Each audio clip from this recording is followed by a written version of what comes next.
जगत से मैं कुछ पाने के लिए तो मेरे मन में पाने की भूख ही जगती रहेगी। और उसी में था कि भाई शिव और जीव का एकात्म क्या होता है? शिव की सेवा करनी है तो जीव की सेवा करो।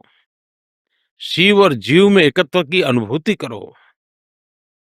सच्चा अद्वैत इसी में जिया जा सकता है। तो ऐसे विचारों को मैं खो जाता था। फिर थोड़ा उस तरफ मैं मन कर जाता था। मुझे याद है एक घटना,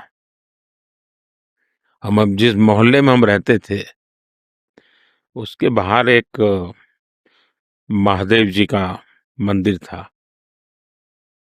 तो वहाँ एक संत आए थे। तो वो संत कुछ न कुछ साधना वगैरह करता करते थे। मेरा भी उनके प्रति थोड़ा आकर्षण हो रहा था कि ये कुछ आध्यात्मिक शक्ति इनके पास होगी शायद। क्योंकि विवेकानंद जी को तो पढ़ते थे, देखा तो नहीं था कुछ, तो कुछ ऐसे ही लोग देखने को मिलते थे। तो नवरात्रि का व्रत कर रहे थे, तो उस समय उन्होंने अपने हाथ पर, हमारे यहाँ जवेरा बोलते हैं जो उगाते हैं, एक प्रकार से घास हाथ के ऊपर उगाना, ऐसे ही सोना 9-10 दिन तक, ऐसा एक व्रत होता है। तो वो महात्मा जी कर रहे थे। अब उन्हीं दिनों में मेरे मामा के परिवार में एक हमारे यहाँ एक मौसी की शायद शादी थी। मेरा पूरा परिवार मामा के घर जा रहा था। अब मामा के घर जाना किसी भी बच्चे के लिए आनंद का विषय होता है।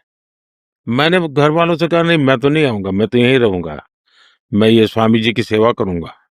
इनके हाथ पर ये रखा हुआ है तो वो तो खा पी नहीं सकते, तो मैं ही करूंगा उनका। तो उस बचपन में मैं नहीं गया शादी में, मैं उनके पास रहा और स्वामी जी की सेवा कर रहा था। तो शायद मेरा कुछ उसी दिशा में कुछ मन लग जाता था।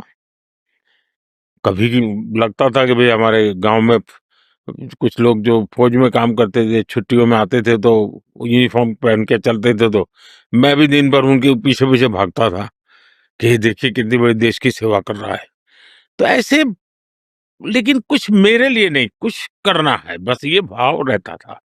तो ज्यादा समझ नहीं थी।